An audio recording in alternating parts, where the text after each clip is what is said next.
Hello বন্ধুরা, আমি কিরণ আর আমার রান্নাঘরে সবাইকে জানাই স্বাগত। আমি আজকে তৈরি করছি মূলো দিয়ে একটি রেসিপি, মূলো ছেচকি। মূলোর একটা আলাদা গন্ধ আছে, তাই অনেকেই মূলো খেতে পছন্দ করেন না। তবে আমি যেভাবে রান্না করছি সেইভাবে রান্না করলে কিন্তু একদম গন্ধ লাগবে না এবং আপনারা সবাই এই মূলো কিন্তু অনায়াসেই খেতে পারবেন। চলে এলাম রান্নার পর্বে। আমি মূলো কিন্তু খুব ছোট ছোট করে টুকরো করে কেটে নিয়েছি, দেখতেই পাচ্ছেন। এবার এতে দিয়ে দিচ্ছি পর্যাপ্ত পরিমাণে জল। আমি এটাকে প্রথমে সেদ্ধ করে নেব, যাতে মূলোর কোনো গন্ধ না থাকে।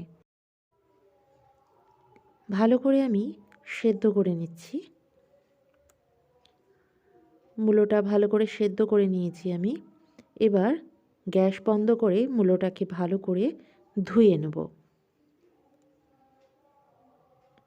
আমি ভালো করে সেদ্ধ করা মূলোটাকে ধুয়ে নিয়েছি 2-3 বার জল পাল্টে পাল্টে। এবার চলে যাব মেন রান্নায়। একটা কড়াই বসিয়ে দিয়েছি। কড়াইটা গরম হয়ে যাওয়ার পর আমি দিয়ে দিলাম 2 টেবিল স্পুন তেল। তাতে দিয়ে দিচ্ছি 5-6টা বড়ি। আমি এখানে ডালের বড়ি নিয়েছি, বিউলির ডালের বড়ি। বড়িটাকে ভালো করে ভেজে নিলাম। এবার আমি তুলে রেখে দেবো বড়িটাকে, পরে রান্নায় ব্যবহার করব। এবার ওই তেলের মধ্যে দিয়ে দিচ্ছি ফোড়ন। একটা শুকনো লঙ্কা আমি ফাটিয়ে দিয়ে দিলাম। এর সাথে দিয়ে দিচ্ছি 1/2 টিস্পুন কালো জিরে।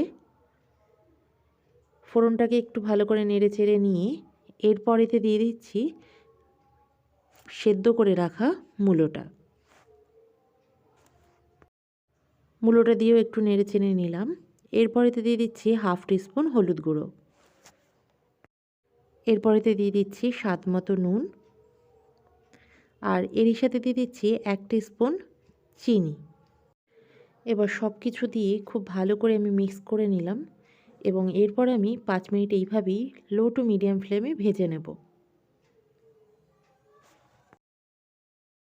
এরপরতে দিয়ে দিচ্ছি 2টো কাঁচা লঙ্কা। কাঁচা লঙ্কা দুটোকে আমি অর্ধেক করে নিয়েছি, দিয়ে দিলাম। এবার এটাকেও আমি ভালো করে এর সাথে মিক্স করে নেব এবং আরও 5 থেকে 7 মিনিট এইভাবেই আমি লো টু মিডিয়াম ফ্লেমে নাড়াচাড়া করতে থাকব এবং ভালো করে ভেজে নেব।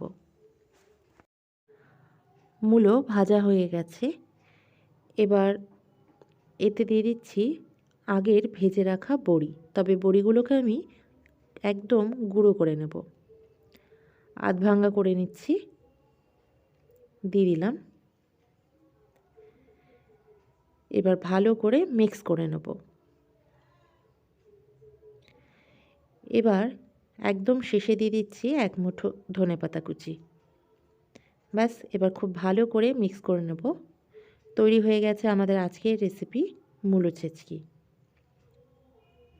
এই মূলো ছেচকি কিন্তু গরম ভাতের সাথে খেতে দারুণ লাগে। অবশ্যই বাড়িতে ট্রাই করুন, আশা করি খুব ভালো লাগবে। ভালো লাগলে লাইক এবং শেয়ার করতে ভুলবেন না। আর আমার চ্যানেলে নতুন বন্ধু হলে চ্যানেলটিকে সাবস্ক্রাইব করে নেওয়ার অনুরোধ রইল। পাশে দেওয়া বেল আইকনে প্রেস করবেন, তাহলে যখনই আমি নতুন ভিডিও আপলোড করব আপনাদের কাছে নোটিফিকেশান পৌঁছে যাবে।